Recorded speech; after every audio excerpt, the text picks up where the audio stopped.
오늘 우리에게 주시는 하나님 말씀 창세기 50장 15절로 21절 말씀입니다.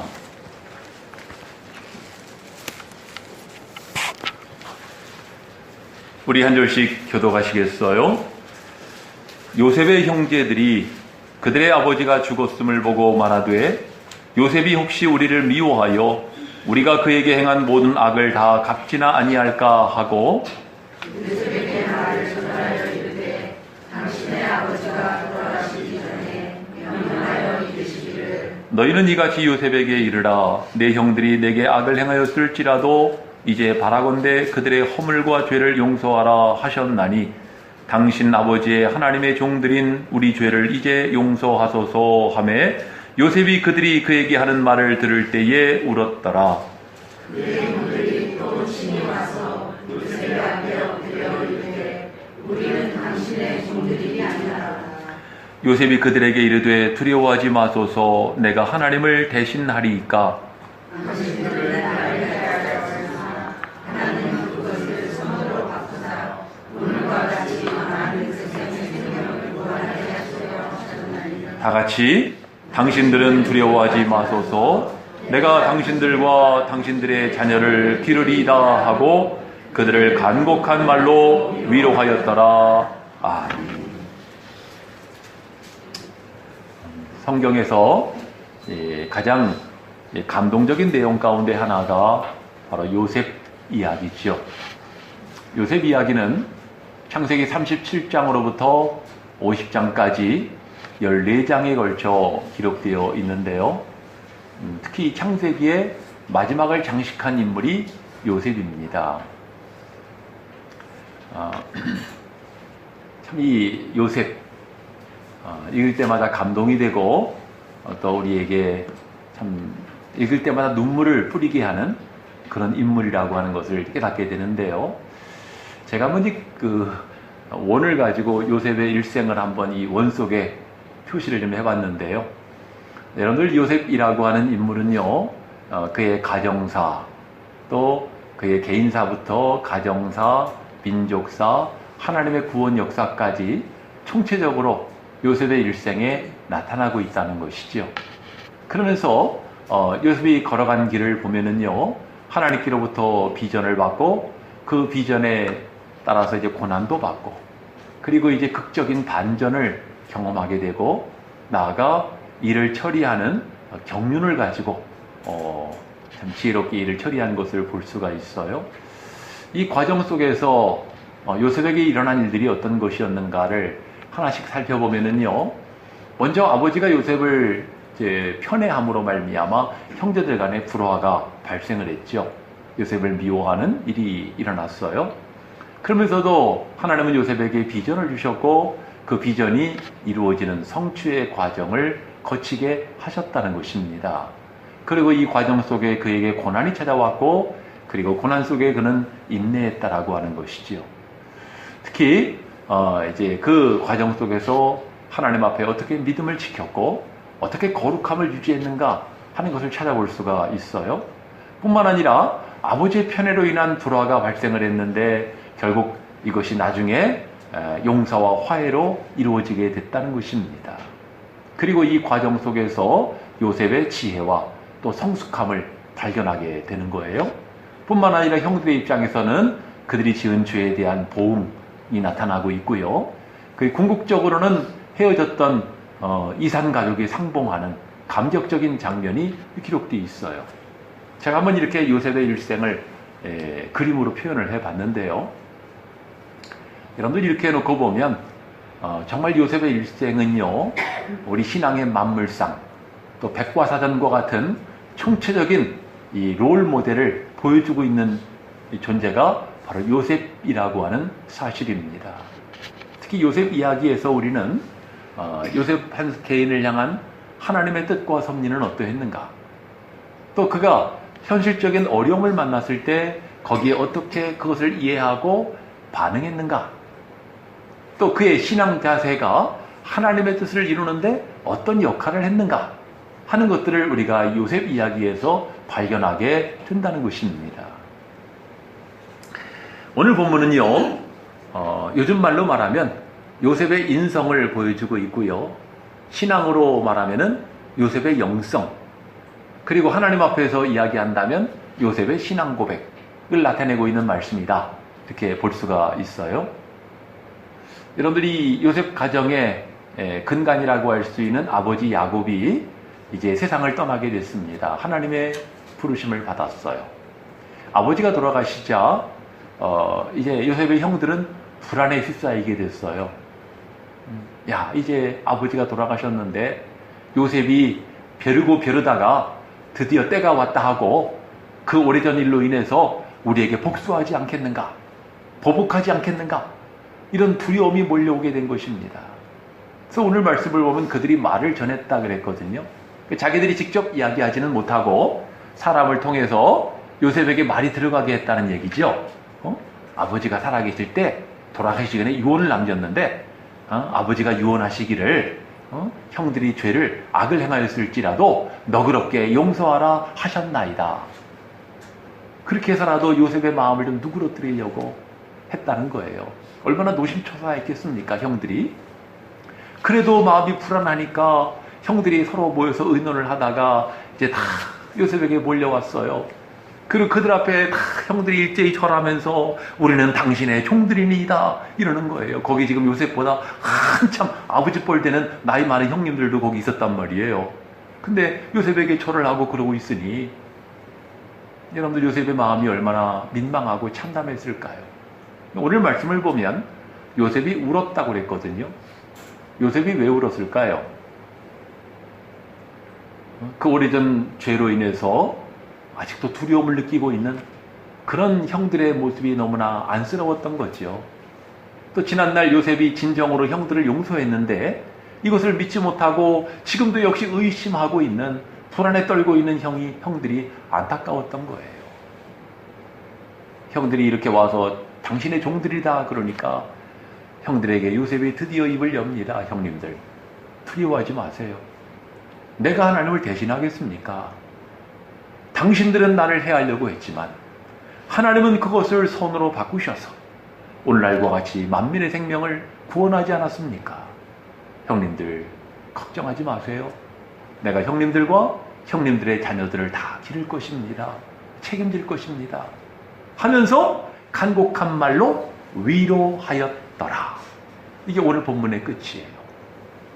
여러분들, 우리는 이 요셉의 이야기를 보면서요, 단순히 요셉이 불안에 떨고 있는 형들을 위로했다, 권면했다, 단순히 그 차원이 아니에요.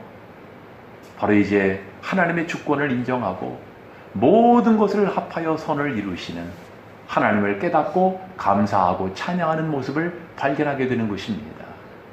요셉이 믿은 하나님은 모든 것을 합하여 악이라도 선으로 바꾸셔서 선을 이루시는 하나님이셨어요.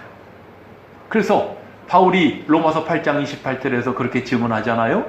우리가 알거니와 하나님을 사랑하는 자, 곧 그의 뜻대로 부르심을 입은 자들에게는 모든 것이 합력하여 선을 이루느니라.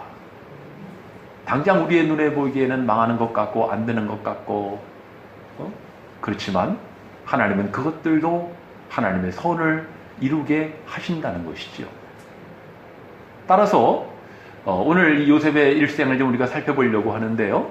이 과정 속에서 이 성도와 신앙에 대해서 우리가 그것이 어떤 것인가를 함께 살피면서 은혜를 받고자 합니다. 하나님께서 저와 여러분에게 큰 은혜 주시기를 원합니다. 예, 먼저 첫 번째는요, 하나님의 뜻과 섭리예요. 한번 따라해 보실까요? 하나님의 뜻과 섭리. 여러분들, 요셉에 대한 이야기가 처음 등장하는 것이 창세기 37장이에요. 거기 보면 요셉이 17살 먹은 소년으로부터 나옵니다. 거기서 이야기가 시작되는 거죠. 근데 요셉이 아버지의 사랑을 독차지했어요. 근데 아버지의 사랑을 독차지하면서 형들의 잘못을 그대로 가서 아버지에게 일러 바치는 거죠. 그러니까 형들이 좋아하겠어요? 당연히 미워하죠. 근데 하나님은 바로 이런 때, 이런 철부지 소년에게 신령한 꿈과 비전을 주셨다는 사실이에요. 이 철부지 소년에게. 어느 날 요셉이 꿈을 꾸었어요. 기묘한 꿈을 꾸게 됩니다. 그리고서는 신이 나가지고 형들에게 말합니다. 형님들, 제 꿈 얘기를 좀 들어보세요. 아, 글쎄 꿈에 보니까 형님들하고 내가 곡식단을 묶고 있는데 갑자기 형님들의 단이 다 일어나더니 내 곡식단을 향해서 넙죽 절을 하는 게 아닙니까? 형들이 기분이 좋겠습니까? 당연히 기분이 안 좋죠. 근데 여기서 끝이 아니었어요. 얼마 후에 다시 또 이번에 꿈을 꾸었다고 그러면서 이번에는 또 아버지와 형들이 있는 자리에서 제 꿈 이야기를 들어보세요. 아, 꿈에 보니까 이번에는 하늘에 해와 달과 11별이 글쎄 4별을 향해서 넙죽 절을 하는 게 아닙니까?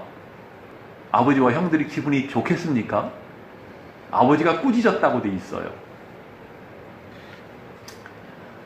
그러니까 이 형들의 입장에서 보면은요, 있을 수도 없는 일이 거니와 이 아버지의 사랑을 받더니 기고만장해져가지고 지금 천방지축 아니에요.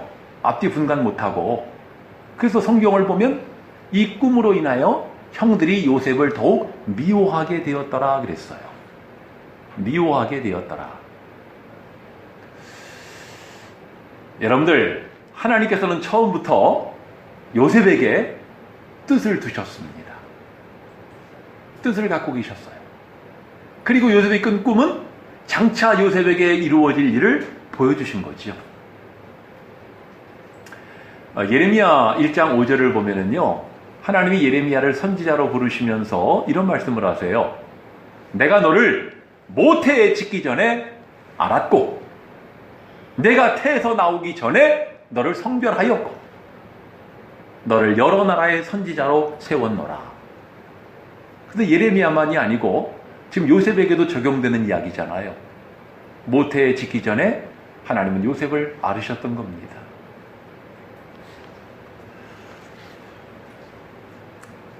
여러분들, 이 자리에 계시는 저와 여러분들은요, 요셉처럼 가끔 앞뒤 분간 못하는 철부지와 같은 인생을 살 때가 있어요.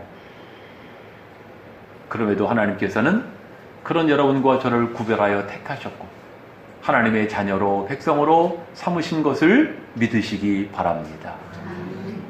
저는 요셉 이야기를 대할 때 한번 그런 생각을 한 적이 있어요. 만약에 하나님이 요셉에게 꿈을 주시지 않았다면, 그리고 설령 요셉이 꿈을 꾸었더라도 입을 닫고 얘기하지 않았더라면 요셉의 인생은 과연 달라졌을까? 여러분들 생각은 어떨 것 같습니까? 만약에 이 꿈을 꾸지 않았다면, 혹은 꿈을 꾸었더라도 요셉이 형들에게 이야기하지 않았다면 인생이 달라졌을까요? 저는 달라졌을 것으로 보여집니다. 성경이 달라졌겠죠. 하지만 결과는 똑같았을 거예요. 하나님은 한번 작정한 일은 반드시 이루시거든요. 여기서 우리가 무엇을 깨닫게 되느냐면은, 하나님은 그 사람의 형편과 처지와 상황을 하나님의 뜻을 이루시는 도구로 쓰신다는 거예요. 도구로. 자, 이제 요셉은 이제 험난한 인생을 살게 된 거예요. 형들이 요셉을 미워하기 시작했는데 미움이 점점 발전을 하다 보니까 살인적인 충동을 느끼게 되는 거죠. 가인이 그랬던 것처럼. 저 다시 죽여버려야 되겠다, 이런 마음을 품게 된 거예요. 여러분들, 미움이라는 것이요, 점점 증폭이 되잖아요. 그럼 살인적인 마음을 갖게 됩니다. 그래서 아버지의 사랑받던 요셉이요, 형들에게 붙잡혀가지고 구덩이에 옷을 벗기고 구덩이에 던져지게 돼요. 그 나중에 형들이 한 얘기를 보면은요, 그때 요셉이 구덩이에 빠져가지고는 형님들 제발 살려달라고 애걸복걸을 했다는 거죠. 애걸복걸. 그러다가 이제 살인적 충동을 가졌는데 형제들이 그런 얘기를 해요. 야, 그래도 우리 이복 동생인데 죽이면 뭐 하겠냐? 차라리 팔아버리자. 돈이라도 받게. 그래가지고 애굽으로 내려가는 미디안 상인에게 돈 받고 팔아버렸어요. 인신매매한 것입니다. 어떻게 이런 일이 있을 수가 있겠어요? 얼마나 미움이 컸으면. 그래놓고는 알리바이를 만들기 위해서 요셉에게서 벗긴 그 겉옷, 그 채색 옷에다가 짐승을 죽여가지고 피를 묻힌 다음에 아버지에게 갖고 와가지고 천연덕스럽게 말이죠. 아버지 오다 보니까 길에서 이 옷을 주웠는데 이게 요셉의 옷이 아닙니까? 혹시 모르는 것처럼. 그래놓고 알리바이를 만들어요. 여러분들 요셉 어떻게 됐어요? 애굽에 종으로 팔려갔어요. 거기서 아버지의 사랑받던 아들이 이제는 노예가 되어서 애굽에 있는 이 보디발이라는 사람을 섬기게 된 거지요. 정말 충성되게 일을 했기에 주인의 신임을 얻어서 그 가정의 모든 재산을 관리하는 총무의 자리에까지 오르게 됩니다. 주인에게 신임을 받았어요. 하지만 이젠 좀 뭔가 형편이 나아지는 것 같았는데 그것도 잠시. 주인의 아내가 이 준수한 모습을 보고 이 요셉에 대해서 유혹하게 되는 것입니다. 요셉이 뿌리치게 되죠. 거절을 하게 되죠. 그러자 앙심을 품고 이 주인의 아내가 억울하게 누명을 씌워서 요셉을 감옥으로 보내버립니다. 여러분, 우리가 성도의 삶을 살 때는 이런 일을 겪을 때가 있어요. 하나님을 열심히 섬겼는데, 신앙생활 열심히 했는데 일은 꼬이고 점점 인생은 나락으로 떨어지는 것 같은 그런 경험을 할 때가 우리에게도 있는 것입니다. 왜 하나님이 안 도와주시나? 왜 하나님이 나에게 이렇게 억울하게 하시나? 우리 그럴 때가 있지 않겠어요? 이런 가운데 어떤 사람은 하나님의 존재에 대해서 회의감을 느끼게 됩니다. 하나님이 정말 살아계신가? 하나님이 살아계신다면 어떻게 나한테 이럴 수가 있나? 내가 어떻게 하나님을 섬겼는데? 이런 마음을 품는다는 말이죠. 그러면서 신앙에서 떠나는 사람도 있어요. 여러분들, 하나님이 요셉에게 왜 이런 고난을 주신 걸까요? 지금 요셉의 믿음을 테스트하고 있는 거예요. 내가 이런 가운데서 어떻게 하겠느냐는 것입니다. 만약에 요셉이 애굽의 종으로 팔려갔을 때 뭐 될 대로 되라 하면서 막 살았다면 성경은 달라졌겠죠. 하나님께서는 요셉을 시험하시고 요셉의 믿음을 성장시키기를 원하셨던 거예요. 요셉의 신앙과 인격을. 철부지 같고 천방지축 같은 걸로는 하나님의 일을 할 수가 없기 때문에. 욥도 그렇잖아요. 욥이 의인인데 왜 고난을 당했어요? 하나님이 욥을 성장시키기 위함인 것입니다. 여러분들, 시대와 국경을 초월해서요, 뭐 동서고금, 남녀노소를 막론하고 뭐 시대나 사건은 다른지 몰라도 양상은 같아요. 하나님은 성도들을 이런 식으로 훈련시키신다는 거죠. 그 여러분들, 모세가 남긴 마지막 설교서죠. 신명기를 보면은요, 거기서 모세가 이런 말씀을 전합니다. 신명기 8장 16절 하반부를 보면 이는 다 너를 낮추시며 너를 시험하사 마침내 내게 복을 주려 하심이었느니라. 이스라엘 백성을 40년간 이끌다 보니까 요셉이 하나님의 그 섭리를 깨달은 거예요. 이는 다 너를 낮추시고 너를 시험하사 마침내 너희에게 복을 주려 하심이었다는 거죠. 그런데 이 똑같은 말씀이 요셉에게도 적용되고 있는 거예요. 이는 다 너를 낮추시며 너를 시험하사 마침내 내게 복을 주려 하심이었느니라. 다윗에게도 이는 다 너를 낮추시며 너를 시험하사 마침내 내게 복을 주려 하심이었느니라. 신앙의 공식이에요. 여러분도 마찬가지입니다. 왜 어려운 일을 만나게 됐는가? 불평할 일이 아니에요. 이는 다 너를 낮추시며 너를 시험하사 마침내 내게 복을 주려 하심이었느니라. 여러분들, 이 주의 종인 목사도 가끔 이런 마음으로 목양할 때가 있어요. 성도에게 싫은 소리 하고 또는 뭐 설교를 통해서나 가끔 꾸짖는 이야기를 할 때가 있는 거지요. 뭐 그 사람 잘못되라고 그러겠어요. 잘못된 부분이 있기 때문에 고치기를 바라는 것이고 온전해지기를 바라는 것이고 신앙적으로 성숙해지기를 바라는 것이고, 그래서 교회에 정말 일꾼으로 동역자로 함께 일하기를 원하는 마음이기 때문에 그런 것 아니겠습니까? 근데 겪어보면 그래요. 나를 미워한다고 생각을 하는 거죠. 나를 미워한대. 그리고 나는 시험에 들었다는 거예요. 그 말은 무슨 말이냐면은, 바꿔 얘기하면은, 나는 온실 속의 화초니까 나를 그렇게 대해달라는 거예요. 나를 상처받게 하면 안 되고 나를 시험에 들게 하면 안 된다는 거예요. 여러분들, 요셉을 온실 속의 화초로 두었으면 어떻게 하나님의 일을 이루겠어요? 아버지의 사랑받는 자녀로만 있었으면 어떻게 하나님의 일이 이루어지겠냐고요. 때로는 엄하게 꾸짖기도 하고 혹독한 시련을 겪기도 하는 것입니다. 내가 이래도 과연 네 믿음을 지키겠느냐? 네가 이래도 과연 교회를 떠나지 않겠느냐? 하나님은 처음부터 요셉을 통해 이루실 원대한 비전을 갖고 계셨어요.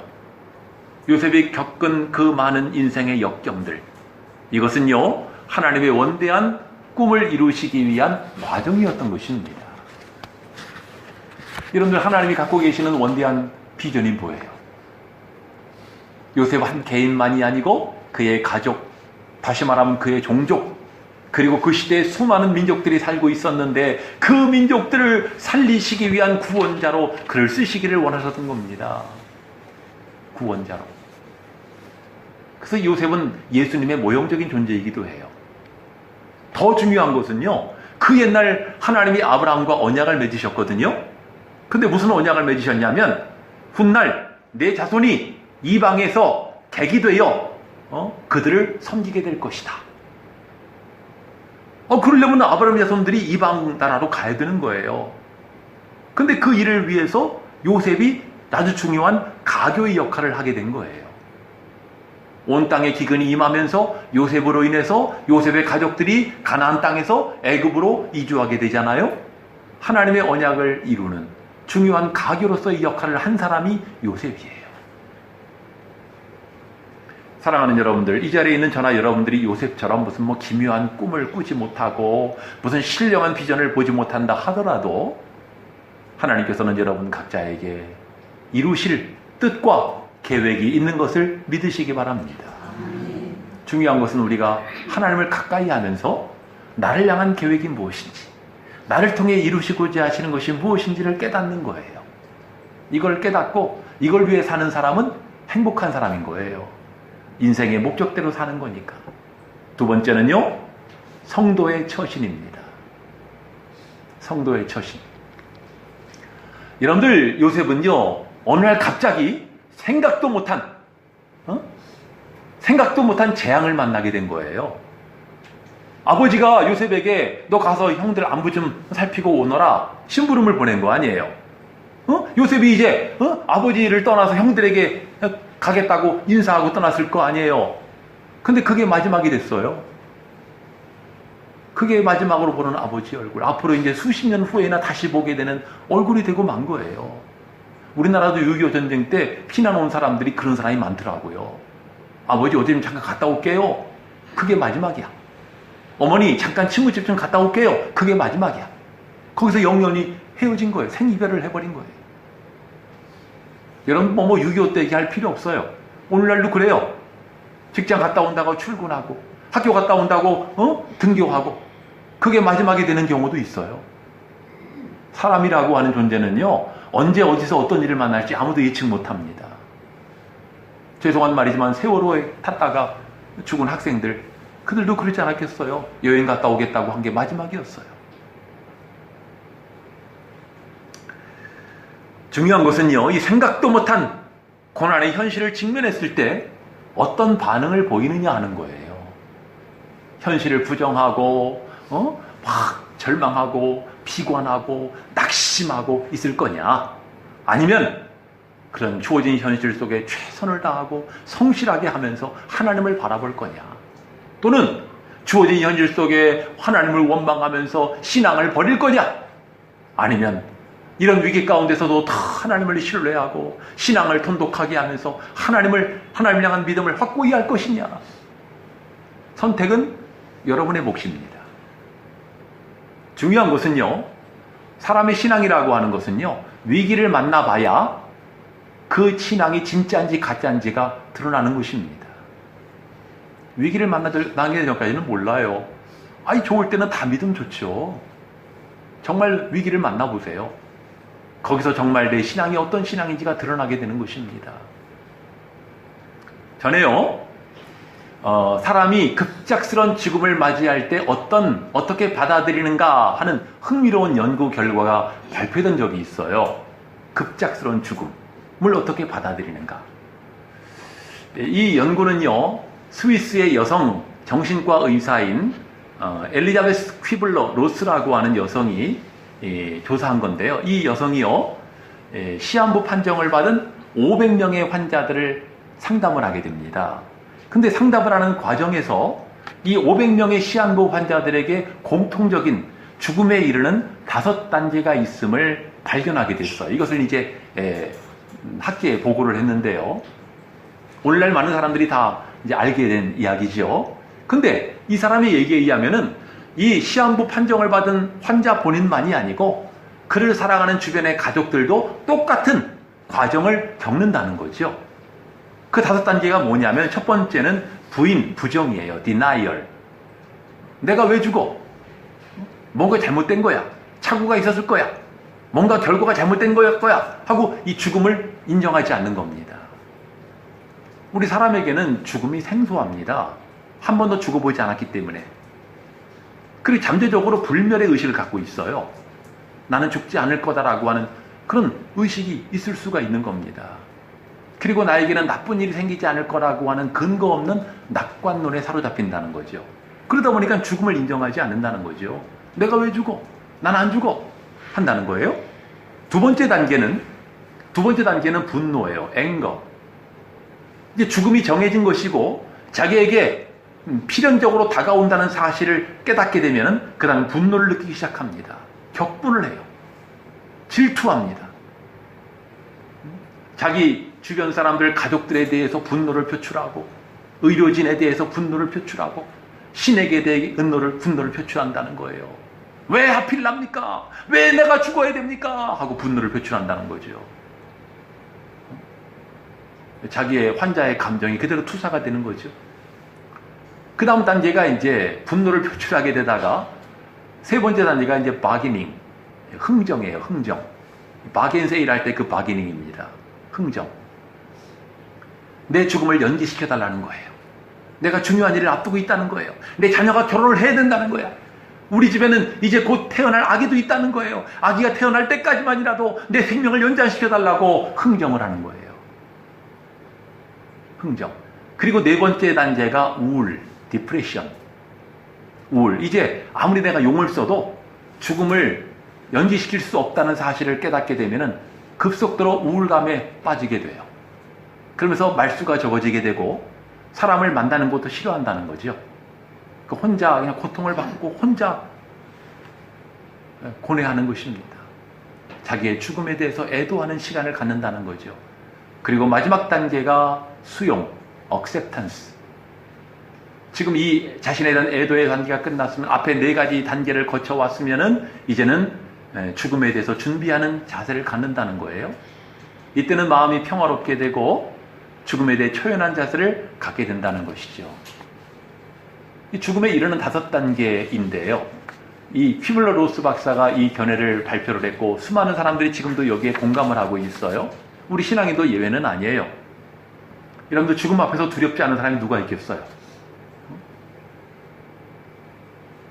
우리 신앙인도 두려워할 수밖에 없는데 다만 우리 신앙인이요 안 믿는 사람과 다른 점이 하나가 있는데 그건 이런 죽음 앞에서 자기의 생명과 영혼을 하나님에게 위탁한다는 거죠.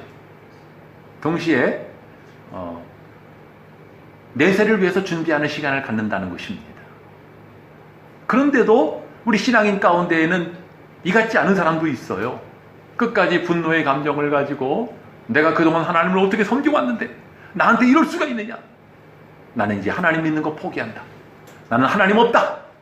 하나님 믿을 수 없다. 하나님을 부정하는 것입니다. 위기를 만나봐야 그 사람의 신앙을 알 수가 있다는 거죠. 여러분들 요셉은 위기를 만났어요. 이 위기 가운데 요셉은 어떻게 했어요? 성실하게 일했습니다. 보디발의 집에 있을 때도 성실했고 억울한 누명을 쓰고 감옥에 갇혔을 때도 거기서도 성실했어요. 그래서 아까 이야기한 것처럼 보디발은 자기 집 아내를 제외한 모든 재산과 모든 종들을 다 요셉에게 주관하도록 위임을 합니다. 또 간수는 어떻게 했어요? 감옥 안에서도 성실하니까 간수가요 감옥 열쇠까지 다 맡겼어요. 여러분들 죄수한테 무슨 감옥 열쇠를 맡겨요? 그 정도로 요셉을 신임을 한 것입니다. 더 중요한 것은 뭐예요?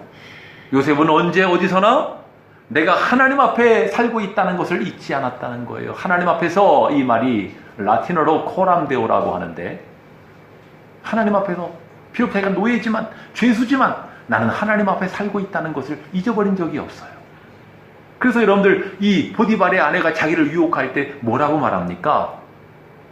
내가 어찌 큰 악을 행하여 내 하나님께 죄를 범하리이까? 내 주인은 누구라는 겁니까? 하나님이시라는 거예요. 나는 노예지만 나는 하나님 앞에 살아간다는 것입니다. 죄수로 있다가 이제 바로왕 앞에 불려갔어요. 바로가 요셉에게 말합니다. 내가 들어보니까 너는 꿈을 들으면 잘 푼다더라. 그러니까 요셉이 뭐라고 대답을 했을까요? 성경을 보면 내가 아니라 하나님께서 바로왕에게 평안한 대답을 하실 것입니다. 하나님을 앞세워요. 여러분들, 하나님이 요셉을 보고 뭐라고 했을 것 같아요? 성경에는 그 말이 없지만 뭐라고 그랬을 것 같아요? 저는 그러셨을 것 같아요. 과연 내가 택한 내 종 요셉이로구나. 그러지 않으셨겠어요? 세 번째는 지혜로운 처신입니다. 지혜로운 처신. 여러분들, 요셉은 참 인생의 역경을 거쳐가지고 이제 왕의 꿈을 풀어가지고 총리가 됩니다. 순식간에. 이런 인생도 없을 거예요. 드라마보다 더 드라마 같은 인생입니다. 죽을 날 기다리던 죄수가 하루아침에 갑자기 총리가 돼버렸어요. 여러분들, 그렇다고 해서 성경이 끝나지 않아요. 요셉의 이야기가 끝나지 않아요. 왜? 아직 가족과의 문제가 남아있잖아요. 여러분들, 요셉은 총리가 됐다고 해서 뭐 금의 환영하듯이 고향으로 달려가지 않았습니다. 아마 저 같은 분 했을 것 같아요. 내가 이 애굽에서 총리가 됐는데 빨리 가서 보고 싶은 아버지 좀 만나야 되겠다. 그러지 않았겠어요? 하지만 요셉은 때를 기다립니다. 어떤 때? 여러분들, 그 당시는요, 중동 전역이 기근으로 시달리던 때였어요.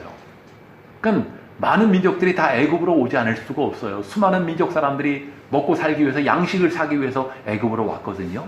당연히 가나안 땅에 살고 있는 요셉의 형들도 애굽 땅에 올 것을 알고 기다린 거예요.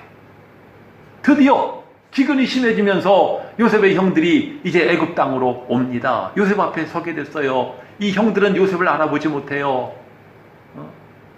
요셉이 그만큼 시간이 흘렀기도 하지만 요셉이 애굽의 복장을 하고 있지 않았겠습니까?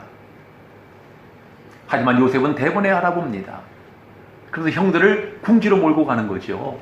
위기 상황으로 몰고 가요. 왜 그랬을까요? 요셉은 지금 형들을 시험하고 있는 거예요. 이 위기 상황에 형제 간의 의리가 어떠하냐는 것입니다. 옛날처럼 또 팔아먹고 그런 짓을 하는지 이걸 지금 보는 거죠. 더 중요한 건 뭐예요? 지금 여러분들, 이 야곱 가정의 아킬레스건은 하나 남은 이제 베냐민이에요. 여러분들, 야곱에게는요 부인이 4명이 있었어요. 자녀는 12명이었죠. 그 가운데 4명의 부인 가운데 야곱이 가장 사랑했던 여자는 라헬이었습니다. 근데 라헬은 일찍 죽어요. 아기 낳다가 죽어요.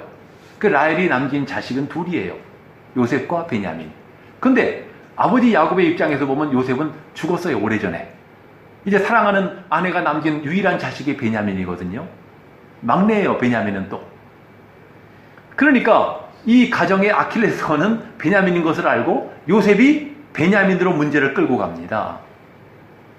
형들을 간첩으로 몰면서 가나안 땅에 있는 베냐민이 오지 못하면 너희는 내 얼굴을 보지 못할 것이다. 양식도 구하지 못할 것이다. 베냐민을 끌어들입니다. 그래놓고 베냐민에게 누명을 씌워요. 도둑으로. 그래서는 베냐민을 이제 총리의 종으로 삼겠다는 거죠. 그러자 이제 요셉의 형들의 마음에 불이 붙기 시작합니다. 왜? 노년의 아버지의 생명과 베냐민의 생명이 서로 묶여 있어요. 만약에 베냐민을 잃어버리면 아버지는 절망 가운데 죽게 될 것을 너무나 잘 알았던 것입니다. 얼마나 이 형들의 마음이 고통스러웠겠어요. 그런 가운데 넷째인 유다가 이제 총리 앞에 가서 진술을 합니다. 그동안의 일을 쭉 진술을 하면서, 총리시여, 이리 이차해서 이렇게 왔습니다. 지금 우리 늙으신 아버지와 이 아이의 생명이 서로 연결되어 있습니다. 우리가 이 아이를 데려가지 못하면 우리 아버지는 죽을 겁니다. 그러니 총리시여, 이 아이는 그냥 보내주시고 저를 종으로 삼아주시기 바랍니다. 유다가 자처해서 종이 되겠다는 거죠. 이때 요셉이 대성통곡을 합니다. 온 애굽의 궁중이 울리도록 대성통곡을 했어요. 자기 정체를 밝힙니다. 형님들, 내가 요셉입니다. 당신들이 애굽에 판 요셉입니다. 여러분들 성경을 보면 한동안 요셉의 형들이 아무 말도 못하고 멍하니 있었다는 것입니다. 이게 어떻게 된 일인가? 여러분들, 요셉이 왜 이렇게 일을 끌고 갔을까요? 형들이 미워서입니까? 아니에요. 형들을 진정으로 용서하기 위한 과정이었던 거예요. 회개 없는 용서는 있을 수 없어요. 이것은 그냥 덮고 지나갈 문제가 아니잖아요. 지금 요셉이 형들에게 사과를 받으려고 하는 거예요? 그거 아니에요. 요셉은 형들이 자기의 잘못을 깨닫고 반성하기를 바랬고, 이를 통해서 진정한 화해와 연합을 이루기를 원했던 것입니다. 이것이 바로 기독교이고, 이것이 기독교의 사랑이고 용서인 것입니다. 여러분들, 잘못을 했는데 그냥 무조건 다 덮어주고 다 이해해주고, 이건 기독교 아니에요. 이건 휴머니즘이지. 휴머니즘과 기독교는 다릅니다. 휴머니즘은 다 잘못을 했어도 그냥 다 덮어주고 이해하고, 그게 휴머니즘이에요. 인본주의. 기독교는요, 잘못했으면 회개해야 되는 겁니다. 그리고 회개한 사람을 용서해주고 품어주는 것입니다.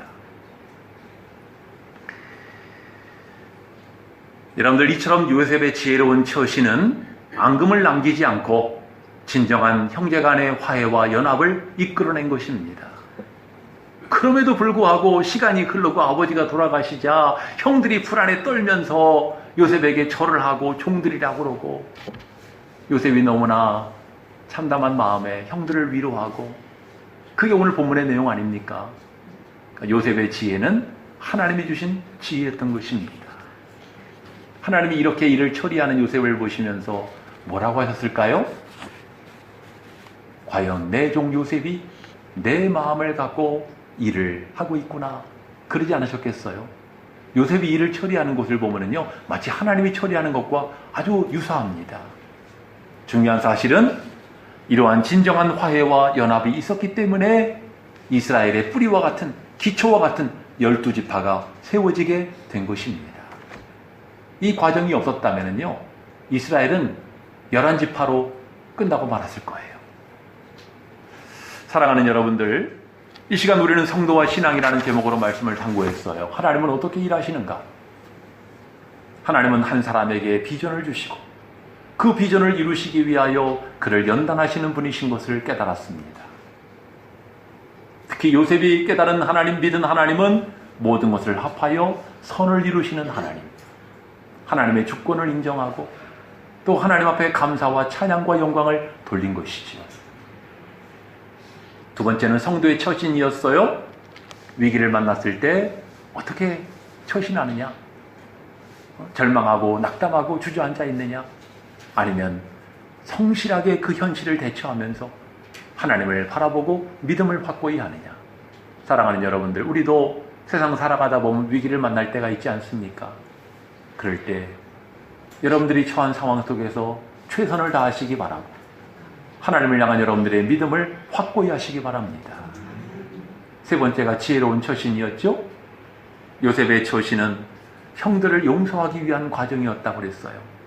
형들과의 진정한 화해, 진정한 연합을 이루기 위한 과정이었던 것입니다. 오늘 여러분들 아까 참회 기도를 드릴 때 야고보서 5장 말씀, 사죄의 선언 말씀으로 제가 봉독했는데요. 이러므로 서로 죄를 고하며 병 낫기를 위하여 서로 위하여 기도하라. 이 말씀과 같이 여러분들 서로 잘못을 고하고 서로 용서하는 여러분들 되시기 바랍니다. 그 여러분의 가정과 우리 교회가 정말 사랑으로 하나 된 공동체, 그리고 서로 믿음으로, 신앙으로 하나 된 요셉의 가정과 같은, 요셉의 형제들과 같은 그런 믿음의 공동체가 이루어지기를 주의 이름으로 축원합니다. 찬송 부르시겠습니다. 우리 찬송 384장 부르시고 말씀을 기억하시면서 결단의 기도 드리시겠습니다.